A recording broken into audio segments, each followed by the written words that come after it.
Hey everyone, it's good to be back. I hope you're all as excited as I am for fall colors, campfires, and most importantly, Buckeye football is coming back.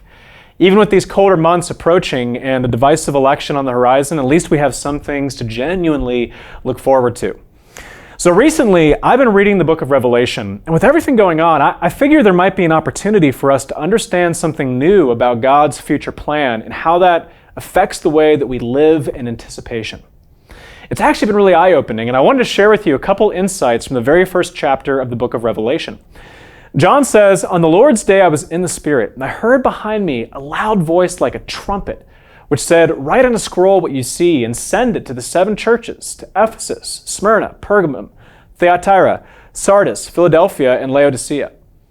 I turned to see the voice that was speaking to me, and when I turned I saw 7 golden lampstands, and among the lampstands was someone like a son of man, dressed in a robe reaching down to his feet, with a golden sash around his chest. The hair on his head was white like wool, as white as snow, and his eyes were like a blazing fire. His feet were like bronze, glowing in a furnace, and his voice was like the sound of rushing waters. In his right hand he held 7 stars, and coming out of his mouth was a sharp, double-edged sword. His face was like the sun, shining in all its brilliance." Revelation is called the revelation of Jesus Christ for a reason. We see that here in this chapter because it begins with this astonishing vision of the power and absolute glory of Jesus ascended. And this is an intense spiritual experience that John is having, and different spiritual experiences tend to instruct us on different aspects of who God is. When we learn to confess our sins, we're surprised by the compassion of God. In suffering, we encounter his mercy. But here, John is overwhelmed by God's transcendence. It's the sovereignty and the omnipotence of God that's really on display. And I want to think about the relationship between this vision of Jesus and the command that he gives to John. Oftentimes we hear God's voice through a teaching or in reading the Bible or maybe in the quiet of prayer. We hear it, but it doesn't affect us the way that it should. We aren't spurred on to act, or maybe we even resent the call that we receive from God. And so what's the breakdown? Where's the problem? It's easy to put all the weight on our own sin and passivity and think that, somehow working our way out of that is the key. And certainly that is a factor. But through Christ, we know that we have the power to overcome all sin. And so the bigger problem, and I believe that that's here in this passage, is that we aren't turning to comprehend the one who is speaking. Who is speaking can make all the difference. Think about how differently you would process a request from a stranger versus your wife, or an enemy versus a friend. If I heard a voice behind me saying, "Could you please get me some water?" and I turned to see that it was LeBron James, I'd be confused, but I'd react very differently than if it was just my buddy Brett asking me for some water.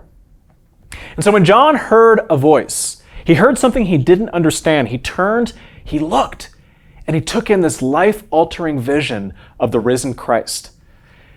And so for us, while we may not receive a vision, we do need to get in vital touch with who God really is. It's when we see Jesus in all of his transcendence, in all of his immanence, in his closeness, in the ways that he is like us, but also in the ways that he is completely different. That is when what he is saying to us makes the most sense.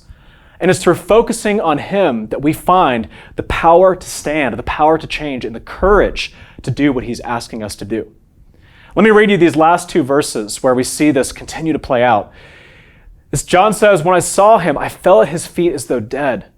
And then he placed his right hand on me and he said, 'Do not be afraid, for I am the first and the last. I am the living one and I was dead. But now look, I am alive forever and ever, and I have the keys to both death and Hades.'" Hey everybody, I hope everybody's doing well, and I hope you guys are all staying healthy during this difficult time as we face a global pandemic. I wanted to share just some thoughts that I've had as I have been pondering what we should do as we enter into the winter months. The passage that came to my mind is Romans 12, verse 11, where Paul says, "Never be lacking in zeal, but keep up your spiritual fervor serving the Lord."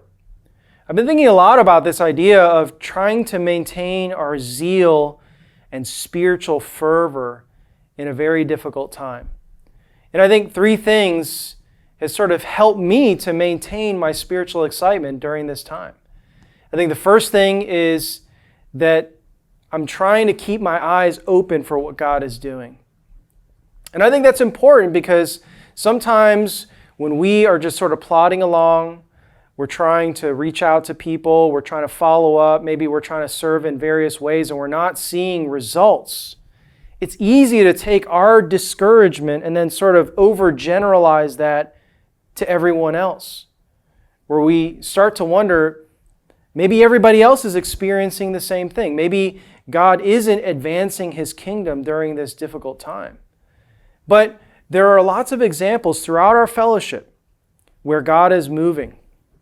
For example, this last weekend, we had our College Connection weekend. Normally it's in late November, but we moved it up to late September because we wanted to be able to salvage our College Connection weekend while allowing the students to be able to interact outdoors where it's safe.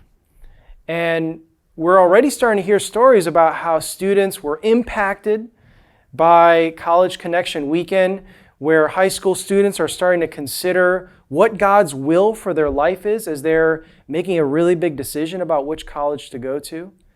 And overall, it was an incredible success. In addition to that, we see too that we've seen almost 30 salvations, 29 to be exact, since July 28th. That's a salvation every other day in the last 2 months. And 13 of those salvations actually came from high school ministry, the ministry that has probably suffered the most during this quarantine. And so God is doing a lot of amazing things. Obviously, God is working in other places other than just college ministry and high school. We're hearing about salvations and people deciding that they want to give their lives to God in adult ministry as well. And so it's important for us to remain attuned to what God is doing outside of our small area where we're serving. Secondly, we need to fight to stay engaged in fellowship. This is especially important as we head into winter. As the temperature drops, the opportunities for face-to-face fellowship are going to decrease as well. And I think it's important for us, especially as we are cooped up in our house, we're feeling comfortable. It requires a little bit more work to venture out for fellowship during the winter months, for us to realize the importance of meeting face-to-face. Nick Epley, a professor of behavioral sciences at the University of Chicago, noticed something interesting on his daily commute. Hardly anybody was talking to each other. And so he decided he was going to conduct an experiment. He created 3 groups. One where he said, I want you to just avoid any sort of interaction with people on your commute. The second group, he said, just do what you normally do on your commute. And then the third group, he said, I want you to push yourself and I want you to try to meet somebody new and strike up a short conversation during your commute every single day. And what he discovered is really no surprise. Those who decided that they were going to push themselves and actually interact with people on their commute said that they felt a sizable increase in their well-being and that they were much happier about their commute. Those who did what they normally do felt less satisfied, and those who intentionally avoided interacting with people felt the least satisfied. So nothing really surprising there. But what was interesting is that the unsuspecting victims of this study, you would think that they probably were annoyed or really bothered by the fact that people tried to interact with them on their morning commute. But he actually studied that as well and discovered that the people to whom these subjects were talking to actually felt better about their commute after having this conversation. Not to mention, it wasn't just the extroverts, the people who like to meet new people, who said that they felt the most excited or the most happy about their commute after interacting with people. It was also the introverted people, the ones who were most reluctant to meet new people, who also said that they felt a sizable increase in their well-being on their daily commute. And so what I'm getting at here is that when the winter months come, we're going to feel some reluctance to want to get outside of our comfort, to leave our comfortable home, and to go and get that face-to-face interaction. But it's really important to do that. It's important for us to have this in-person interaction. You know, we can't go back to the Zoom-only model. I mean, the novelty of that probably wore away in the first week when we were sort of getting over the initial shock of being quarantined. I mean, do you want to go back to your online games with your home church and doing video scavenger hunts? I mean, we just can't do that after being able to meet during the more mild and summer months. So I think we need to be creative in finding new ways to meet together while also maintaining social distancing. So I think it's important for you to start thinking now about how you can accommodate that to actually get that in-person, face-to-face interaction that's going to be so vital for your spiritual growth and health in the winter months. Finally, fight to stay connected to the grace of God. In 2 Timothy 2, verse 1, Paul says, "Be strong in the grace that is in Christ Jesus." You know, really, the best way for us to maintain zeal and excitement is to center our lives on the grace of God, to remain in touch with the grace of God. Recently, I was reading John Perkins' book, One Blood, and one of the things he was describing in the book was when he moved to California, he had some young children at the time, and his oldest son, who was in middle school at the time, started attending a summer Bible camp at a local church. And his son, who was in middle school, invited John to go to the Sunday school. And John decided to go, and he said that he started to grow excited about God. And he started asking questions. And eventually, John's own son led him to Christ.